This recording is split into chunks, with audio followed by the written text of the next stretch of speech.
Hello everyone, I'm Kashika Narula and this is the project of calendar which I have made under guidance of Shweti ma'am. So here I have a project in which we will literally enter our year and our month and then we'll get a calendar of that month. So I'll just show you once how it works. Here we have our calendar. First we'll be entering the month. Let's just say June. Next we'll be entering the year since it is 2025. So I'll just enter 2025 and I'll submit and I'll get June 2025 calendar. So as you can see over here, if I open up my calendar and check for June, this is April, this will be May, this will be June. So here first comes on Sunday and in my calendar also first comes on Sunday. Let's just take 23rd. 23rd comes on Monday. Here as well 23rd comes on Monday. So this is how I'll be making the calendar. So this calendar guidance will be in two parts. In the first part I'll be showing you how to create it in the templates. I'll be explaining this, and in the second part I'll be explaining the views. So while we explain the first part, it will basically be just the design. So firstly we need to create a templates page in Home app. Now you are very sure of how to make a new file. First you'll have to do it cd website, pip install Django and all that. I've already explained it in my previous videos.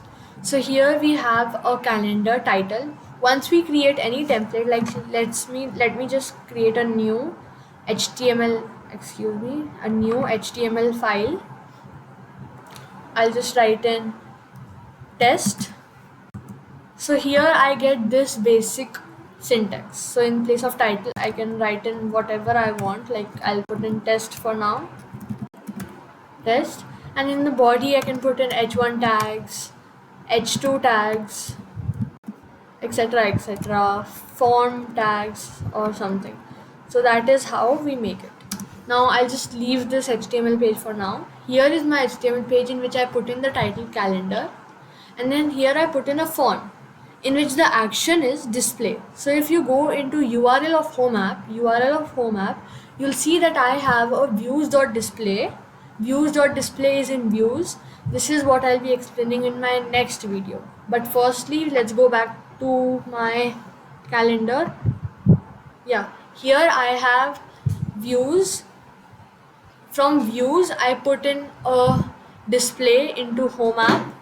And then in Home app I gave it a name display, like I can even give just disp, and then in calendar I'll be putting it in disp. For now, just so that we know what we're doing, I'll just put it as it is. Now here h1 tag.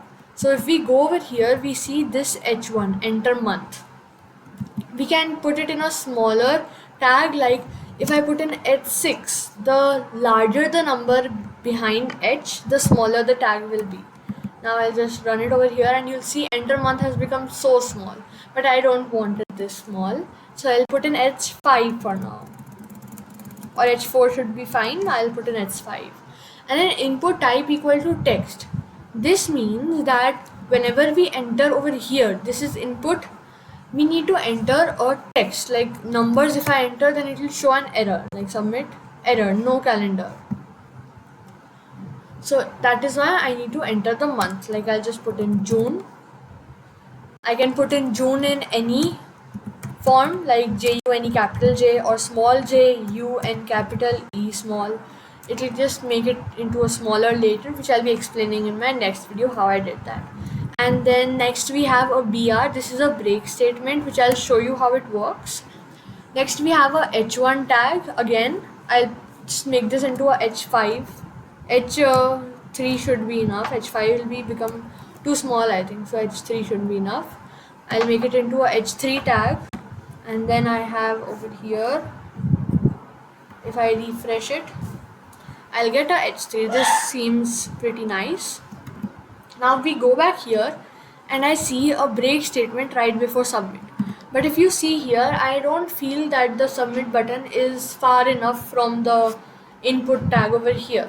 So what I'll be doing is, I'll go here, I'll put another break statement, like right here, another break statement. Now if I run, it goes a little down.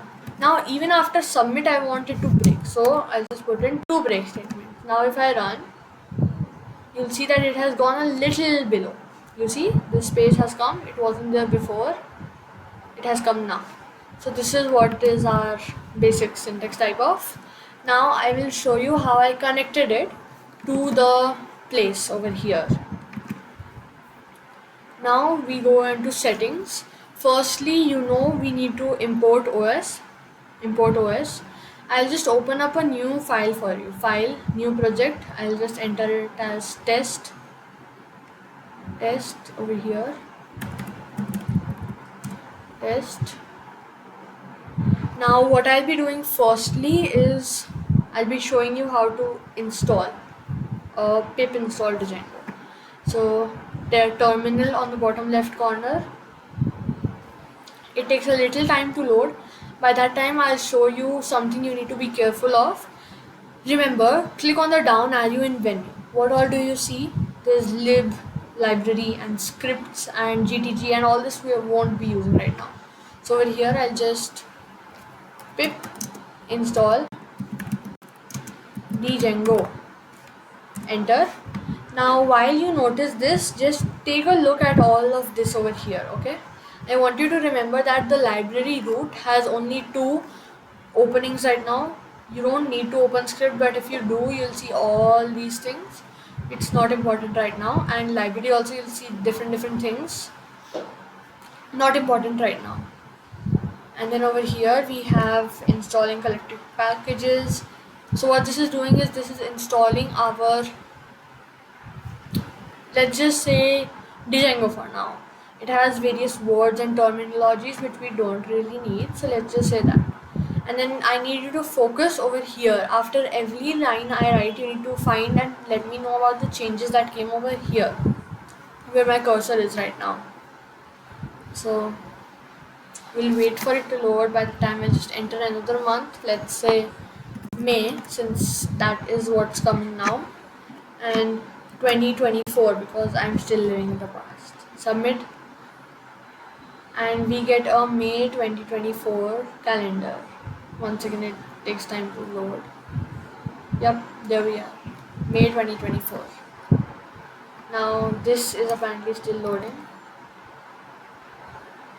Yep, now we have an option to update run this. So we just run it just in case we don't have any updates, but just in case. It will also take time to load.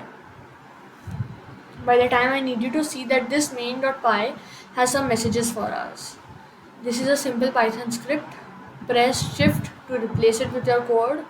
Okay. Press double shift to search anywhere. Okay. But that is not what all we need right now. For classes, files, tools, actions and settings. That's all. Now we go over here. We see it is still installing the backup pip. So it's taking a lot of time to load. Okay. Now I'm writing the next statement and I want you guys to notice what's happening in the top left corner. I will write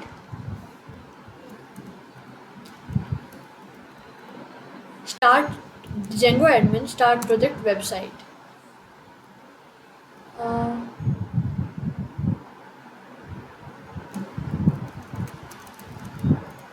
Yep, there we go. Start project website. And it is a command not found exception, means that there's some internet issue. So I'll just show it to you on the previous one.